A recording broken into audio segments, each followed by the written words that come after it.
সম্মানিত প্রধান মুফাসসির, দ্বিতীয় মুফাসসির, বিশেষ অতিথিবৃন্দ, সুধী মণ্ডলী, ওলামায়ে কেরাম, সাংবাদিক ভাইয়েরা, প্রশাসনের সম্মানিত কর্মকর্তাবৃন্দ, কর্মচারীবৃন্দ, দিনদার, ইমানদার, ইসলাম প্রিয়, কোরআন প্রিয় আমার সম্মানিত ভাইয়েরা, পর্দার আড়ালের মা এবং বোনেরা, সবার প্রতি আমার সালাম। আসসালামু আলাইকুম ওয়া রাহমাতুল্লাহি ওয়া বারাকাতুহু। আল্লাহ পাকের শুকরিয়া যে মহান রব্বুল আলামিন আমাদেরকে দুদিন ব্যাপী তাফসীর মাহফিলের প্রথম দিনে আজকে এখানে আসার সুযোগ করে দিয়েছেন। সবাই আলহামদুলিল্লাহ। দরুদ পেশ করছি আমাদের প্রিয় নবী, প্রিয় রাসূল, সর্বকালের সর্বশ্রেষ্ঠ মহামানব জনাবে মুহাম্মদ রাসূলুল্লাহ সাল্লাল্লাহু আলাইহি সাল্লামের প্রতি। সম্মানিত ভাই এবং বোনেরা, ইতিমধ্যেই আমাদের প্রধান বক্তা, প্রধান মুফাসসির এসে গেছেন।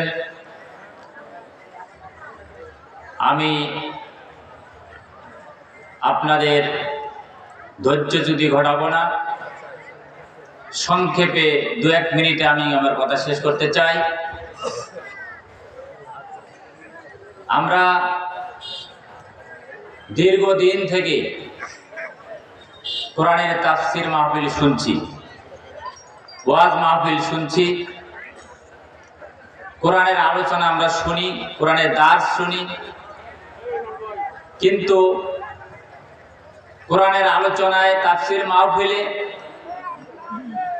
আমাদের সম্মানিত মুফাসসিরগণ আমরা যে কথাটি প্রতিনিয়ত বলি,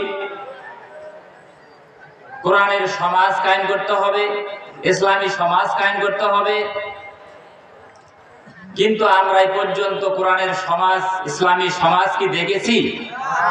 বাংলাদেশে কি সেটা প্রতিষ্ঠিত হয়েছে? দীর্ঘ 53 বছর, শুধু 53 বছর নয়, আবহমান কাল থেকেই বাংলাদেশে, পৃথিবীর অন্য কোনো দেশে আছে কিনা জানা নাই, পার্শ্ববর্তী ভারতের একটি রাজ্য পশ্চিমবঙ্গে মনে হয় এরকম প্যান্ডেল সাজিয়ে তাফসীর মাহফিল হয়। আমার মনে হয় পৃথিবীর সবচেয়ে বেশি তাফসীর মাহফিল হয় এরকম উন্মুক্ত ময়দানে প্যান্ডেল সাজিয়ে, সেটা হলো বাংলাদেশ। এই বাংলাদেশের যে মাটিতে, যে ফিল্ডে, বিশেষ করে এখন যেটা হয়, ধান কাটার পরে নারাবাড়িতে তাফসীর মাহফিল হয়, যেখানে আগে যাত্রা গান হতো। কি বলেন? যাত্রা গান হতো, মাটি খাসা গান হতো।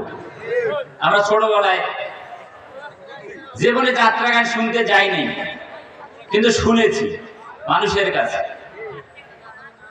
আলহামদুলিল্লাহ, সেই জায়গাগুলোতে তাফসীর মাহফিল হয়ে আসতেছে এবং বক্তব্যের একটাই জিস্ট, সামারি, সেটা হচ্ছে আমরা কোরআনের সমাজ কায়েম করতে চাই, দেখে যেতে চাই। কি বলেন? কিন্তু সেটা আমরা পাইনি। কেন পেলাম না? শুধুমাত্র বক্তব্য দিয়ে ইসলামী রাষ্ট্র কায়েম হবে না।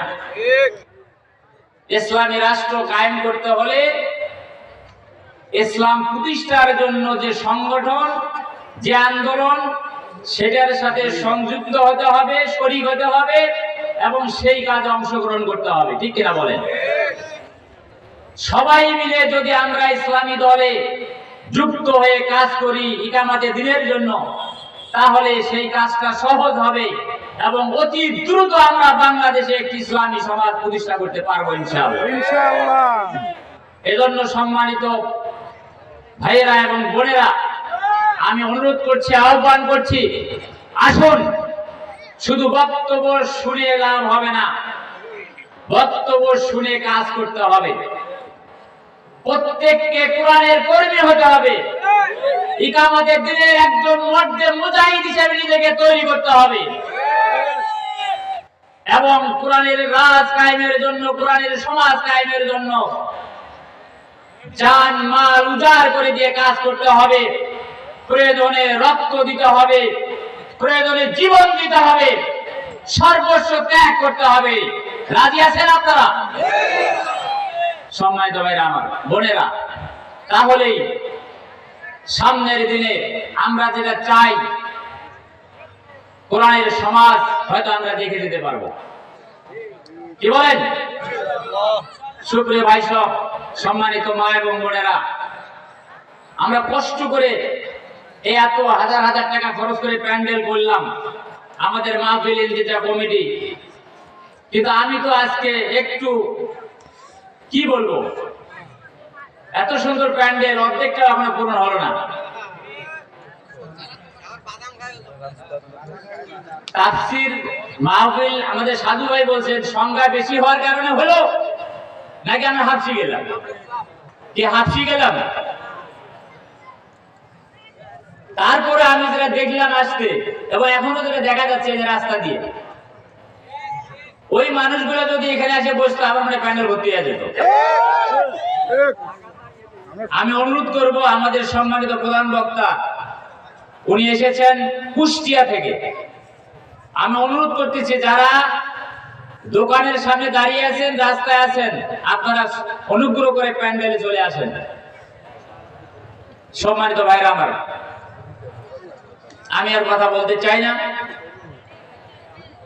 আজকের ইন্তেজামিয়া কমিটিকে ধন্যবাদ মোবারকবাদ জানাই। আমাদেরকে আপনারা ডেকেছেন, আমরা চেষ্টা করছি প্রত্যেকটা মাহফিলে যাওয়ার জন্য। আমার তো মনে হয় শেষ পর্যন্ত 100-150 মাহফিল অ্যাটেন্ড করতে হবে, যাইতে হবে আমাদেরকে। কিন্তু উপস্থিতি যদি এরকম হয় তাহলে তো আমরাও কি বলবো, আমাদেরও রুচি আর থাকবে না। যাই হোক, এটা আরেকটা হতে পারে আজকে প্রথম দিন হয়তো মনে করতেছেন যে না প্রথম দিন এইভাবে যাক, আগামীকাল যেহেতু দ্বিতীয় দিন, আগামীকাল আমরা সবাই যাবো, মাহফিল আসবো, এটাও হতে পারে। পরিশেষে আপনাদের সুস্বাস্থ্য কামনা করছি। সবাই ভালো থাকবেন, সুস্থ থাকবেন। সবার সুস্বাস্থ্য কামনা করে আমি আপনাদের কাছে দোয়া চেয়ে বিদায় নিচ্ছি। আসসালামু আলাইকুম ওয়া রাহমাতুল্লাহি ওয়া বারাকাতুহু।